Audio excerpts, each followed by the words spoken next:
Hello and welcome to i-nastava. This is English language lesson for the second grade of secondary school. Today's topic is future jobs. My name is Rejhana and I will be your teacher for the day.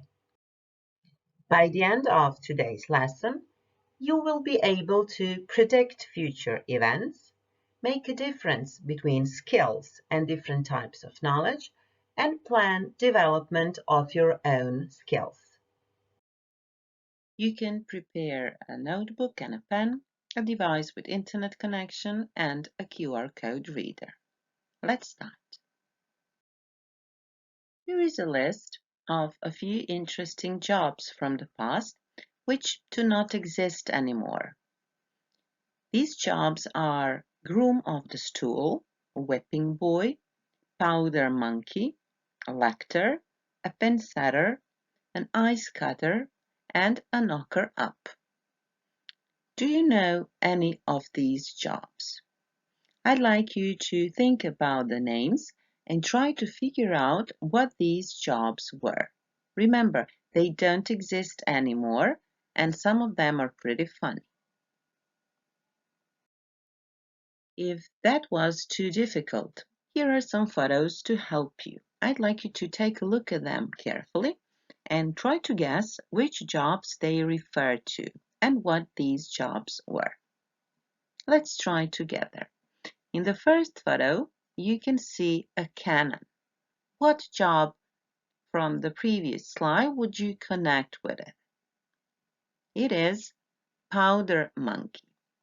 It was a boy employed on warships to carry gunpowder and stuff it into cannons. Then there are some ice cubes. What job could that be? It is ice cutter. Before you could get ice from your fridge, you had to cut it from a lake, and you would hire an ice cutter to do that. In the next picture, you can see a woman performing a job of a knocker up. Before there were alarm clocks, people used to hire a knocker up to shoot peas at their windows at a point in time and wake them up. Then there is a whipping boy. It was a person, a young boy, who would be hired to be disciplined instead of the prince whenever he, the prince, messes up. The next image is showing pin setters. Boys hired to set the pins during bowling before mechanical pin setters came out in 1936. Then in the next image there is a lector.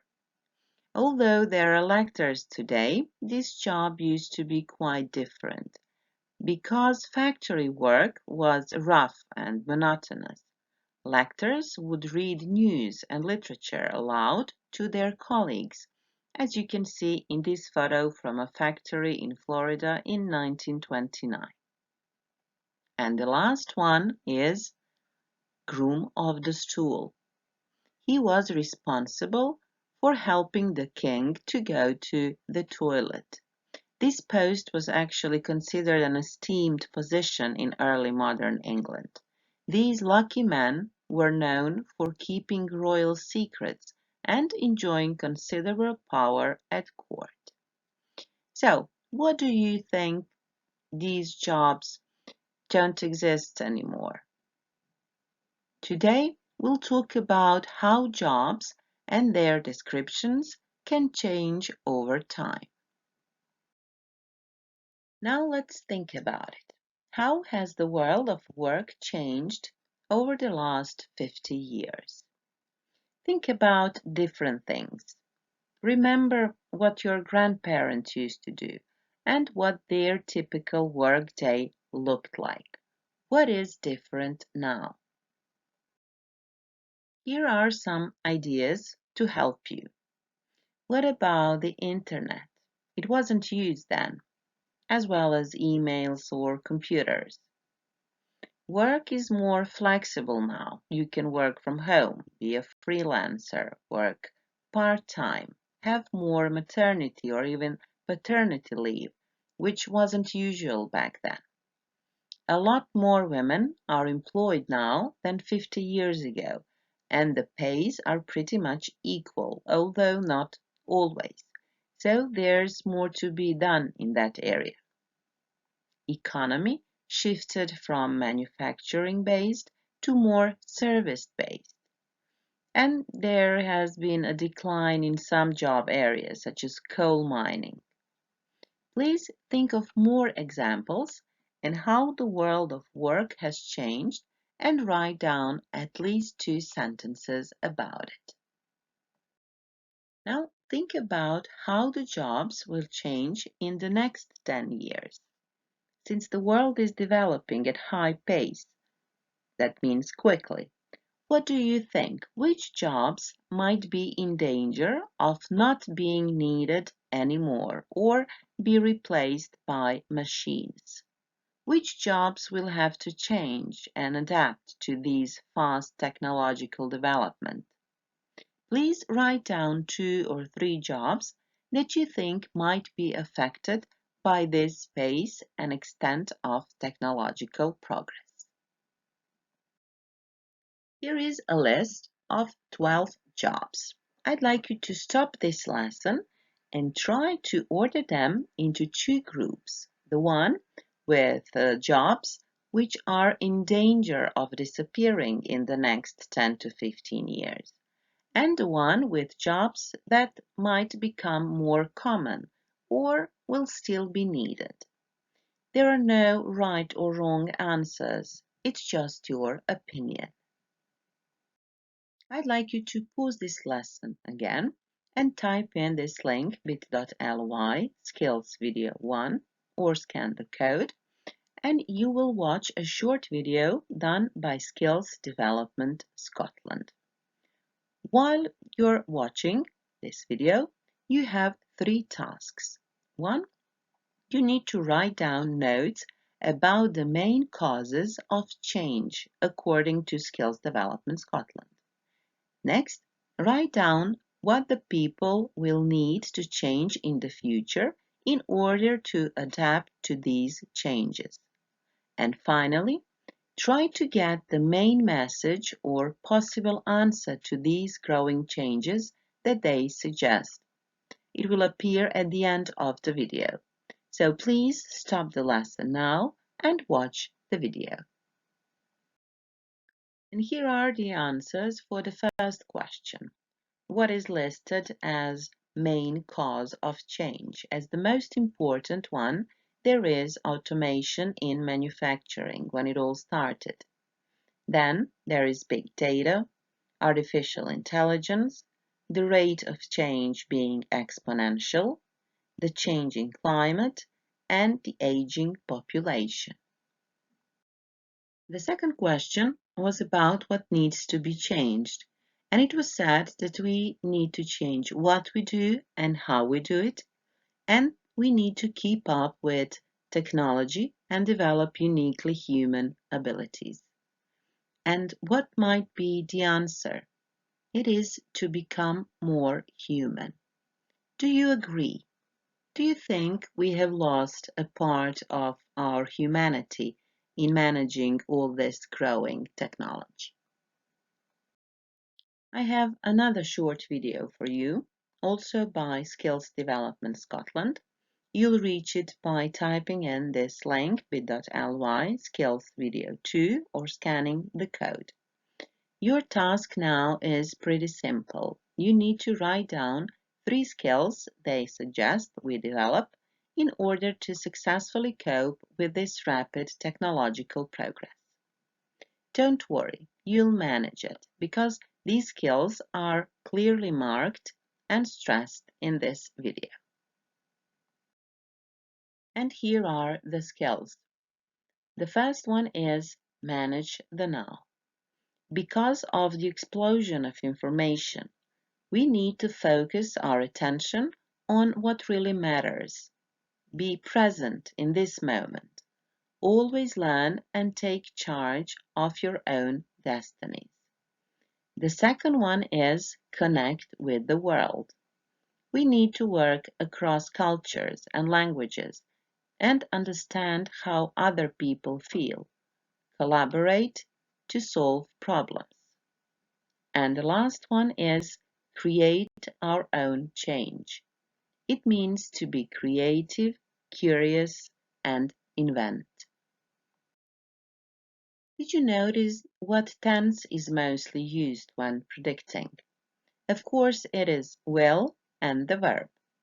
We have done this before, and now we'll just apply it in this situation. Negative form of will is won't.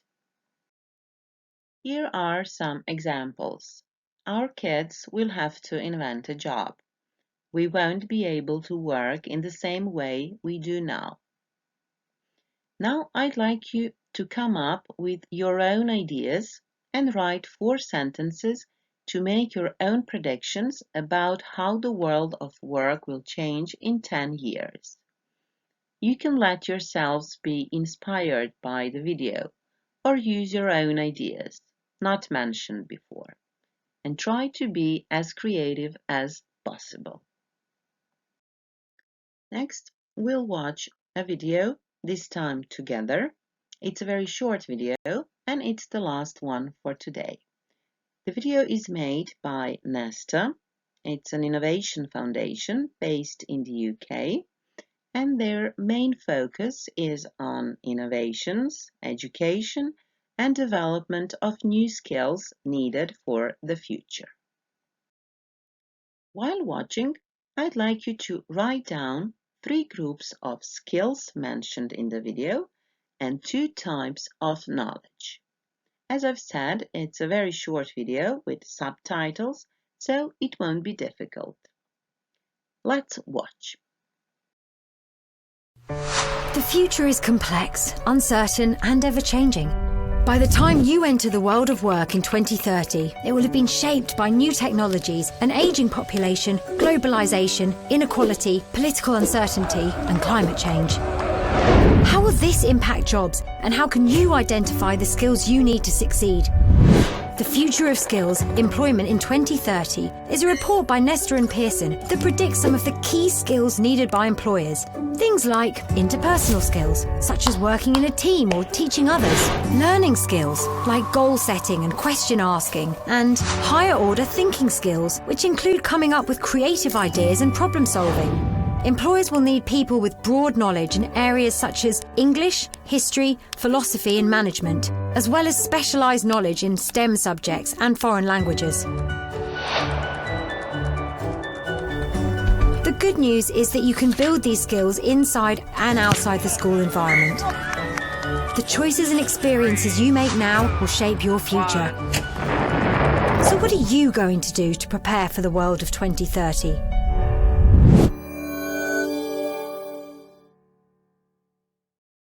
I hope you managed to do the task, and here are the answers.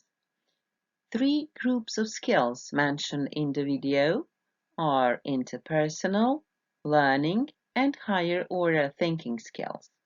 And 2 types of knowledge are broad-based and specialized. Some special skills belonging to these groups were also mentioned in the video. And I'd like you to do this task now. You can type in the link bit.ly skills match or scan the code and do the task about matching specific skills and their descriptions. When you complete this task, you'll have a list of individual skills and you'll need that list later on. So please pause this lesson and do the task now. Now try to create a mind map. Here is an example made in Miro app, but you can use any other app you prefer or even your notebook to create a mind map like this. You should complete the map with the skills from the video and the previous task. Which individual skills are an example of interpersonal skills or higher order thinking skills? What subjects belong to broad-based knowledge? You can watch the video again and use the matching task we have just done. And we have come to your final task. We will explore your future. These are the things I'd like you to do. Since you are in secondary school now, you probably have some idea about what you'd like to do in future. What profession will you have? I'd like you to do a little research about that job and try to find out what prospect it has. Will it be high in demand or not needed in the future? What skills will you need to develop as the job description changes with time? And I'd like you to think about how and where you can develop these skills. Is it at school, through any particular subject or extracurricular activities? Is it outside school? Maybe learn another language or take a part-time job. You can maybe actively take part in different international projects or do some volunteer work. Think about it and do the research. After the research, we will create your future. Here is a chart with all the skills and types of knowledge we have mentioned today. Your task is to copy it into your notebooks and complete for each skills these required fields. First, try to self-assess each skill. How would you rate yourselves? Be as objective as possible. Then, according to your research, mark the skills that you believe will be required for your desired profession. And then, in the last column, note down all the ways and places you can think of that can help you improve and develop those skills and bring them to a higher level. In that way, you are actively planning and preparing for your future and how to successfully cope with all these changes in the labor market that will appear. You will be ready for what is to come. Just keep learning and never stagnate. And here is a checklist for you to go through and mark all the things you can do. Can you make predictions about the future? Can you understand the difference between different skills and types of knowledge? Are you aware of what skills and knowledge you need to develop for your desired profession? And do you know how and where you can develop those skills? And finally, here are some pieces of advice I hope you agree with. If you stick with them, success is guaranteed in any area you choose as your profession. Just keep learning, progressing, developing, and creating every day, bit by bit. Until some other time, stay safe and keep growing. Bye bye.